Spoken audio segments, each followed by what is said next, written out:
as you're listening to all of these classes, as I said before, we have to also learn how to listen carefully because in our mind, each of us has a lot of contradictions and sometimes we have a lot of reactions. And there is a fine line between believing someone is telling you something or trying to force something on you or a belief on you. And usually that's what the mind thinks, or sometimes the ego thinks that when it resists what it is being offered.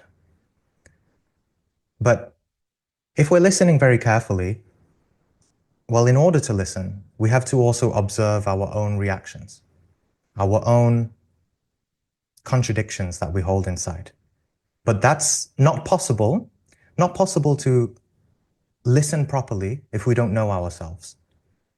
If we don't know ourselves, we'll just listen with our personality, our own opinions, and we either just accept or reject information blindly without really meditating deeply.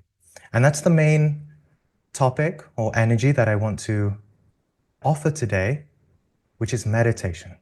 This is the first step. We come here first to relax, to get rid of all the noise inside our minds internally and make space in order to receive. And in that sense, you can already become a Gnostic now, which is by observing the contradictions or the confusions within you.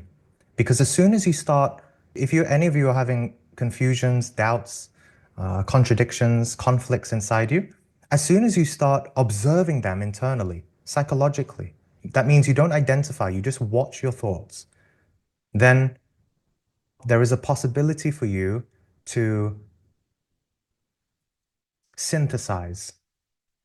There is a possibility for you to unite the opposites inside you and really start to perceive the truth from your own perspective, from your own being.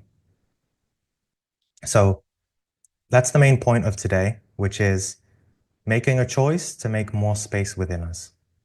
And hopefully by next week, you'll be more receptive, more ready, less busy, right? It doesn't matter if I said before about 9-to-5 job and family life and everything. I can tell you I have a very, very busy life in my daily life, but it's not about condemning anything. Actually, in Gnosis, we're encouraged to have a normal life. An enlightened person doesn't stick out of the crowd. You can't tell who an enlightened person is because it's all internal. So this is about making space internally, about being less busy inside and having more stillness in order to receive, because Gnosis is a lot of information too. So in Gnosis, we understand, I know some people have, again, contradictions or conflicts about different religions, but in Gnosis, we understand that Jesus is one of the most revered Gnostics that there were. And so he said, you can't use an old wineskin to put new water in. You have to make an entirely new wineskin. You need to make a totally new container. And so this is what this first class is all about. Creating a container for us to receive the knowledge. That means internally, let's create a space within us and hold that for our meditation. Our meditation, which is going to last over 2 months. Meditation shouldn't just last from our formal meditation, but we want to become more balanced and contemplative and reflective individuals. We're here to change. If we want to resonate with the truth, with the transcendental realities, with the spiritual realities, if we want spiritual experiences, astral travel, understand the chakras, all of this, well, we also need to change because we don't know all of those things because of the way we are now. There's something about us that we don't see, that we don't know. We all look in a mirror, but we only see what we want to see.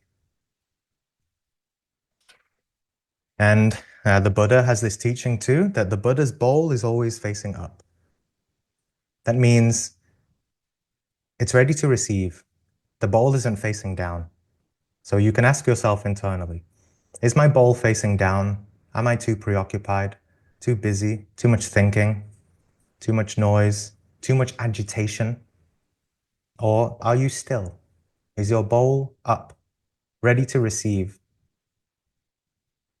So there is the story of a professor who went to see like an enlightened monk, and the professor wanted to learn from the monk, and then the monk started pouring the professor tea, and the teacup just kept pouring in while the water was overflowing. And the professor was panicking, saying, "Stop, what are you doing?" And the monk said, "You're just like this cup, overflowing with thoughts, beliefs, you know, all of these things, all of these forms that we carry internally, even if they're spiritual beliefs too." So if any of you are religious, or let's say you have strong New Age beliefs or something like that, that's fine. Just recognize that as part of your identity. It's something that has been created, right? We're saying that you need to make a space internally for what we're going to learn here. And you can't mix it with other things.